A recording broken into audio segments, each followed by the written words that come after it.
Bangla film ইন্ডাস্ট্রিতে Shakib Khan number one. তারা কি কখনো চেয়েছে যে বাংলাদেশের ফিল্ম ইন্ডাস্ট্রি আপডেট হোক? এই যে দেবের একটা খুচা আপনারা টের পেয়েছেন। জিৎ যে বললো এখানে বাজার খোলা আছে, সবাই আসতে পারে, এটা কিন্তু মন থেকে বলে নাই। মুখে বলছে শাকিব সুপারস্টার, বাট মন থেকে চাচ্ছে না। তুফান নিয়ে যে আজকাল যে প্রশ্ন উঠছে, আপনার সন্তানকে আপনি যদি গলা টিপে মেরে ফেলেন তাহলে কি দাঁড়াবে? আপনার ভবিষ্যতে ভরণ পোষণ কে করবে? বাংলা ফিল্ম ইন্ডাস্ট্রিতে শাকিব খান নাম্বার ওয়ান আমি মনে করি। আমি তার প্রিয়তমা দেখেছি আমেরিকাতে, বাংলাদেশেও দেখেছি, গোলই দেখেছি দেশের বাইরে। এই তুফান সিঙ্গাপুরে বাম্পার, আমেরিকাতে বাম্পার, দুবাইতে বাম্পার। আমাদের পার্শ্ববর্তী যে দেশগুলো আছে, দেশ আছে, তারা কি কখনো চেয়েছে যে বাংলাদেশের ফিল্ম ইন্ডাস্ট্রি আপডেট হোক, আমরা আপডেট হই? বলুন আপনারা। না, তারা হয়তো ওই রকম চাইলে আমরা আরো এগিয়ে যেতে পারতাম। আপনি দেখেন গতবার কিন্তু সুরঙ্গটা ইন্ডিয়াতে রিলিজ দেওয়া হয়েছিল, বাংলাদেশে ভালো চলেছে, ইন্ডিয়াতে চলে নাই, বিকজ অফ পাইরেসি। আরেকটা জিনিস দেখেন, আমাদের দেশে যখন আমরা দেব বা জিতকে নিয়ে আসা হয় বা ওই দেশে কোনো নায়ক নায়িকা আনা হয়, তাদের আমরা অনেক রেসপন্স করি, সাংবাদিকরা সম্মান করি, আমাদের সাকিব খানও করে। বাট এই যে দেবের একটা খুচা আপনারা টের পেয়েছেন। জিৎ যে বললো এখানে বাজার খোলা আছে, সবাই আসতে পারে, এটা কিন্তু মন থেকে বলে নাই। মুখে বলছে শাকিব সুপারস্টার, বাট মন থেকে চাচ্ছে না।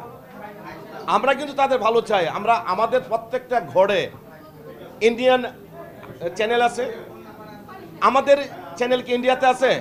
নাই, আমরা পাচ্ছি না। কেন পাচ্ছি না? বন্ডিংটা আমাদের মধ্যে দূরত্ব আছে। আমরা ভালোবাসি মন থেকে, ওরা মন থেকে ভালোবাসে না, ভালোবাসে উপর থেকে। তা আমি তুফান নিয়ে একটা কথা বলবো, তুফান সুপার হিট। দেশে হোক বিদেশে হোক, একটা সাকিব খান ফিল্ম ইন্ডাস্ট্রিটাকে ধরে রেখেছে।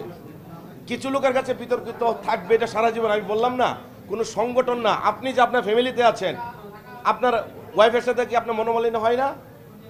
তা ফিল্ম ইন্ডাস্ট্রিতে কেন হবে না? এটা তো একটা বড় জায়গা। তাহলে সাকিবের তো শত্রু থাকবে, এটা স্বাভাবিক।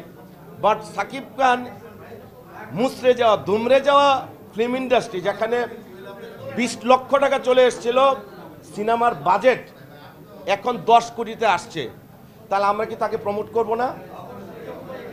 আমি প্রায় 40টা কান্ট্রি ট্যুর করেছি অলরেডি। বাংলাদেশ চীনে সাকিবুল হাসান আর সাকিব খানকে দিয়ে, এটা আপনাদের স্বীকার করতে হবে। আমি এমন একটা কান্ট্রিতে গেছি, you know Bangladesh, no no no, you know Shakibul Hasan, oh yeah Shakibul Hasan, yeah I know. আমার ভালো লাগার বিষয়, যেই দেশে বাঙালিরা আছে সাকিব খানের ছবি দেখছে, সাকিব খানে এক ডাকে চিনে। এই যে বাংলাদেশকে প্রমোট করছে, দেশের উন্নতির পাশাপাশি সাকিব খান, সাকিবুল হাসান আমাদের দেশকে প্রমোট করছে না। আমরা বড় স্বার্থে বড়ভাবে দেখা উচিত, মনটাকে ক্ষীণ করা উচিত না।